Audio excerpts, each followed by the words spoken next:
Pemirsa, Presiden Joko Widodo akan menyerahkan kepada para gubernur sanksi bagi pelanggar protokol kesehatan sesuai kearifan di masing-masing provinsi. Kepala negara menegaskan agar para gubernur dalam situasi seperti ini melakukan manajemen krisis bukan biasa atau business unusual, sehingga perlu disederhanakan regulasinya atau SOP-nya. Berikut pengarahan Presiden Joko Widodo di hadapan para gubernur seluruh Indonesia di Istana Bogor 15 Juli 2020. Terima kasih atas kehadirannya dalam situasi pandemi saat ini. Pagi hari ini saya ingin menyampaikan beberapa hal, tapi terutama untuk yang berkaitan dengan COVID dan yang berkaitan dengan ekonomi. Ini situasi yang sangat-sangat sulit sekali, tetapi juga tidak hanya dialami oleh negara kita, Indonesia, tetapi juga dialami oleh 215 negara di dunia. Supaya diketahui, di kondisinya hampir-hampir sama dan negara lain justru lebih parah dari yang kita alami di Indonesia. Saya setiap hari mendapatkan briefing seperti ini, angka-angka dari Kementerian Luar Negeri yang mengabarkan kondisi-kondisi di dunia seperti apa.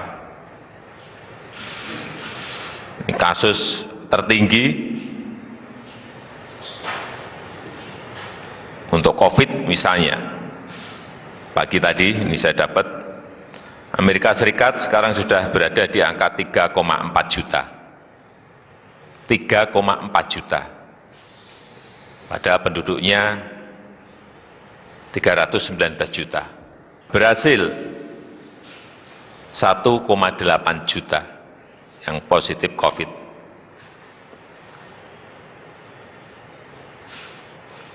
Ini yang gede-gede. Kemudian hari ini kita berada pada angka 78.000 kasus positif. Negara kita ini masuk 5 besar penduduk terbanyak.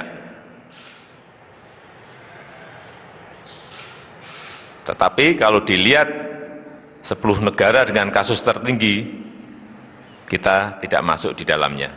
Di Amerika 3,4, Brasil 1,8, India 906.000, Rusia 739.000, Peru 326.000. Artinya kita berada pada posisi yang masih bisa kita kendalikan. Oleh sebab itu jangan sampai kita lepas kendali. Manajemen krisis harus betul-betul kita lakukan. Ajak aparat kita di bawah kita untuk betul-betul bekerja extraordinary. Nggak bisa kita dalam situasi seperti ini kita kerja normal-normal. Dalam situasi seperti ini kita kerja biasa-biasa, nggak bisa. Percaya saya nggak bisa. Semuanya harus ganti channel semuanya, nggak bisa kita normal-normal, nggak bisa. Channelnya harus ganti semuanya. Dari channel ordinary, pindah channel ke extraordinary. Dari channel yang cara kerja bertele-tele rumit, ke cara-cara kerja yang cepat dan sederhana. Semuanya harus dirubah seperti itu. Ini situasinya betul-betul situasi yang luar biasa sulitnya. Mengendalikan dua hal yang ini, ekonomi dan kesehatan ini betul-betul harus terjaga dengan baik. Nggak bisa lagi kita kerja dengan SOP normal, nggak bisa. Ini kita harus kerja dengan SOP yang shortcut, yang ada terobosannya. Anak buah ajak untuk masuk ke sana, biar cepat kerja kita. Saya mengapresiasi kerja provinsi-provinsi, Bapak Ibu sekalian, para gubernur, dan dalam penanganan COVID, ini dari seluruh parameter yang kita miliki, memang DIY yang paling baik. Pak Wagub, Bangka Belitung juga masuk, ini yang 5 besar yang baik. Bangka Belitung, Pak Gub. Aceh juga masuk, yang 3. Sumbar juga masuk, Sumbar, dan Gorontalo, ini dengan parameter-parameter yang dimiliki oleh gugus tugas pusat. Tapi yang lain saya lihat juga pengendaliannya baik. Saya tadi baru berbicara misalnya dengan Pak Gubernur Andacan, Papua Barat, pengendaliannya yang sembuh banyak dan yang meninggal 4 ini. Yang sekarang ini target dunia itu sekarang bagaimana menekan angka kematian. Yang kedua, bagaimana tingkat kesembuhannya setinggi-tingginya. 2 ini yang sekarang dikejar oleh negara-negara di dunia. Karena mengendalikan COVID-nya, kasus positifnya sangat sulit, penekanannya ada di 2 hal itu.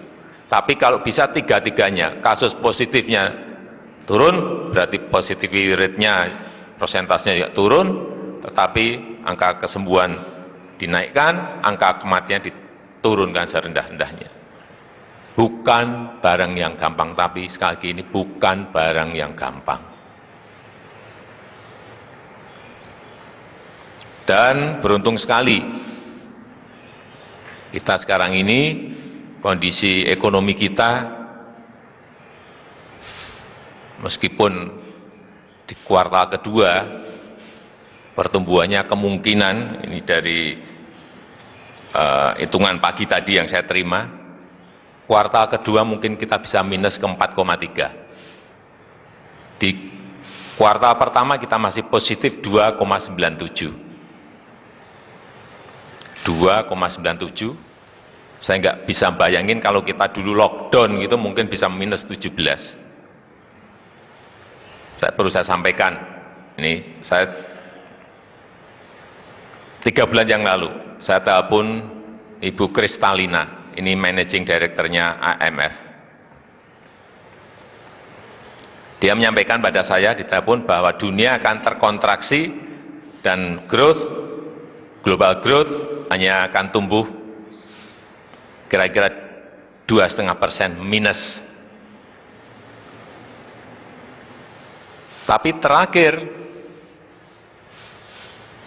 setelah itu Bank Dunia mengatakan, David mengatakan minus 5%. Tapi terakhir OECD,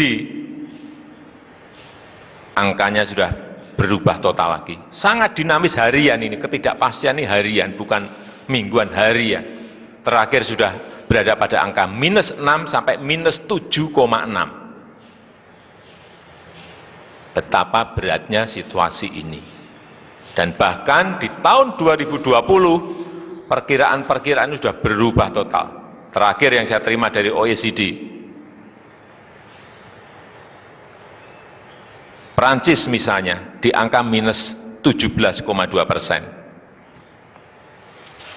Inggris minus 15,4%. Jerman minus 11,2%. Amerika minus 9,7%. Minus semuanya. Negara-negara minus, nggak ada yang plus semua. Pada di awal kita, IMF itu memperkirakan Indonesia masih minus, masih plus. Yang plus itu Cina, India, Indonesia. Oleh sebab itu, saya minta pada para gubernur agar rem dan gasnya ini diatur betul. Jangan sampai tidak terkendali. Nggak bisa kita ngegas yang hanya ekonomi aja, nggak bisa. Nggak COVID-nya juga nanti malah naik kemana-mana, nggak bisa. Dua-duanya ini harus betul-betul di gas dan remnya diatur betul. Semuanya terkendali semuanya. Oleh sebab itu, semester kedua, terutama di kuartal ketiga, kita harus berani berbuat sesuatu untuk ini diungkit ke atas lagi. Momentumnya adalah di bulan Juli, Agustus, dan September. Kuartal ketiga. Momentumnya ada di situ. Kalau kita nggak bisa mengungkit di kuartal ketiga, jangan berharap kuartal keempat akan bisa. Udah. Harapan kita hanya ada di kuartal ketiga. Juli, Agustus, dan September. Apa yang harus kita lakukan di bulan ini? Kita tidak bisa mengharapkan lagi yang namanya investasi. Itu pasti minus pertumbuhannya. Yang bisa diharapkan sekarang ini, semua negara hanya satu yang diharapkan, yaitu belanja pemerintah, spending kita, belanja pemerintah. Oleh sebab itu jangan sampai ada yang ngerem. Kalau ekonomi di provinsi, Bapak Ibu semuanya ingin cepat pulih, belanjanya semuanya harus dipercepat.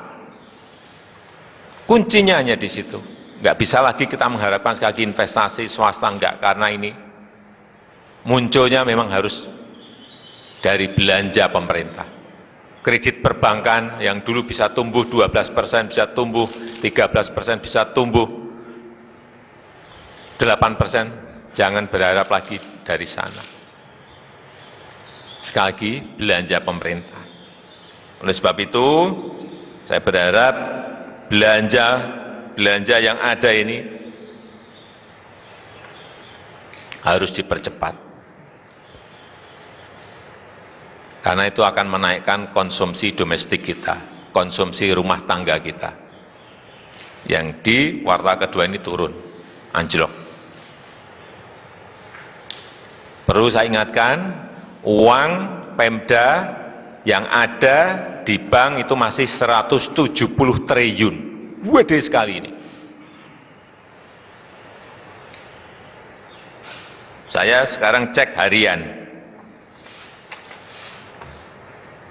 Kementerian saya cek harian. Berapa realisasi? Ketahuan semuanya. Kemarin saya ulang lagi, ini ada peningkatan, saya baca semuanya sekarang.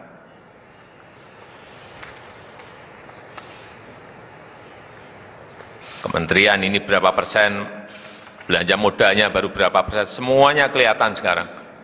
Harian pun sekarang ini saya pegang provinsi, kabupaten, dan kota. Saya berikan contoh, misalnya realisasi APBD untuk provinsi. Saya bacakan, DKI 45%, Nusa Tenggara Barat 44%, Sumatera Barat 44%, Gorontalo 43%, Kalimantan Selatan 43%, Provinsi Bali 39%, Kalimantan Tengah 38%, Provinsi Banten 37%, Kepulauan Riau 35%, Sulawesi Selatan 34%, Lampung 32%, Papua Barat 32%, Kalimantan Utara 31%, Bangka Belitung 31%, Kalimantan Timur 31%, Jawa Timur 30%, Sulawesi Utara 29%, Jambi 28%, Bengkulu 27%, Sulawesi Tengah 27%, DIY 27%, Jawa Tengah 27%, Riau 27%, Sumatera Utara 25%, Jawa Barat 24%, Sulawesi Barat 24%, Aceh 23%, Kalimantan Barat 22%, Maluku 21%, Nusa Tenggara Timur 21%, Maluku Utara 17%, Papua 17%, Sulawesi Tenggara 16%, Provinsi Sumatera Selatan 16%. Ini secara total, itu belanja pegawai, belanja barang dan jasa, dan belanja modal. Tetapi kalau kita lihat, yang menggerakkan, yang paling menggerakkan dari belanja-belanja itu adalah belanja modal. Karena yang pegawai itu rutin. Belanja modal, coba kita lihat. Sumatera Selatan hati-hati masih 1,4. Ini sudah bulan Juli. Belanja modalnya. Sulawesi Tenggara belanja modal 5,6. Papua 4,8. Maluku Utara 10,3. NTT 19,6. Ini belanja modal.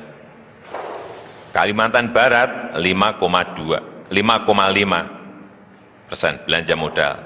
Aceh 8,9 belanja modal. Masih rendah-rendah sekali. Hati-hati. Birokrasi kita harus kita ajak agar ada speed di sini. Hati-hati. Ini kalau tidak kita ingatkan, belanja modalnya masih rendah-rendah semuanya.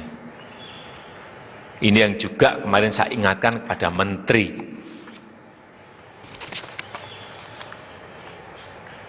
Nanti LKPP juga biar menyampaikan, Kepala LKPP, di mana kecepatan itu, terutama belanja barang dan jasa ini bisa dilakukan dengan cepat, termasuk belanja modal. Hati-hati tahun yang lalu.